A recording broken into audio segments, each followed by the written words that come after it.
మన ఒంట్లో ఇమ్యూనిటీ బాగుంటేనే మనకు ఆరోగ్యం. ఇమ్యూనిటీ తగ్గితే వ్యాధుల ముట్టడి పెరుగుతుంది. చీటికి మాటికి ఇన్ఫెక్షన్లు సోకుతూ ఉంటాయి.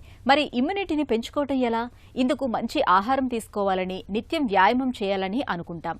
కానీ వీటితో పాటు చాలినంత నిద్ర కూడా అవసరమే. నిద్ర తగ్గితే ఇమ్యూనిటీ సన్నగిల్లుతుందని చెబుతారు నిపుణులు.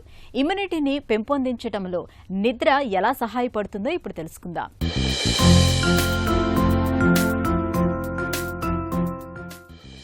రోగ నిరోధక శక్తిని పెంచుకోవటం అనగానే ఆరోగ్యకర ఆహారం, వ్యాయామం, పోషక మాత్రలు, విటమిన్లు, సూపర్ ఫుడ్స్ వంటివే గుర్తుకొస్తుంటాయి. కానీ కంటి నిండా నిద్రపోవటమూ ముఖ్యమే. నిద్ర, రోగ నిరోధక వ్యవస్థ రెండు ఒకదాంతో మరొకటి ముడిపడి ఉంటాయి. నిద్రపోతున్నప్పుడు రోగ నిరోధక శక్తికి ధనుగా నిలిచే రకరకాల కీలక ప్రక్రియలు కొనసాగుతాయి. సాధారణంగా మన రక్తంలో సైటోకైన్లనే ప్రోటీన్లు వార్తాహరులుగా పనిచేస్తూ రోగ నిరోధక ప్రతిస్పందనను నియంత్రిస్తుంటాయి. ఇంటర్ల్యూకిన్ 1, ట్యూమర్ నెక్రోసిస్ ఫ్యాక్టర్ వంటి కొన్ని సైకోటన్ల సంఖ్య నిద్రపోతున్నప్పుడు పెరుగుతుంది. ఇవి వాపు ప్రక్రియ, ఇన్ఫెక్షన్లతో పోరాటంలో సాయం చేస్తాయి.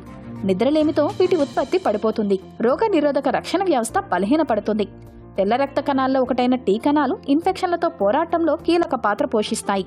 ఇవి చురుకుగా పనిచేయటానికి, ఇన్ఫెక్షన్కు గురైన కణాలను గుర్తించి వాటిని నిర్మూలించే సామర్థ్యం ఇనుమడించటానికి నిద్ర తోడ్పడుతుందని పరిశోధనలు చెబుతున్నాయి.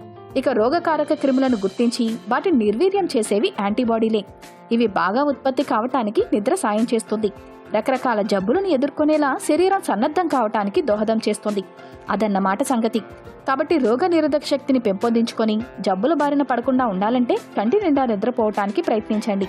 అర్ధరాత్రి వరకు టీవీలు, ల్యాప్టాప్లు, మొబైల్ ఫోన్లు చూడటం మానేసి త్వరగా నిద్రకు ఉపక్రమించండి. పెద్దవారిలో చాలా మందికి రాత్రిపూట 7 నుంచి 9 గంటల నిద్ర అవసరం. అలాగని అతిగా పడుకోవడం కూడా మంచిది కాదు. 9 నుంచి 10 గంటల కన్నా ఎక్కువసేపు నిద్రిస్తున్నారంటే గాఢ నిద్ర కరువైందని, నిద్ర పట్టక సతమతమవుతున్నారనే అర్థం.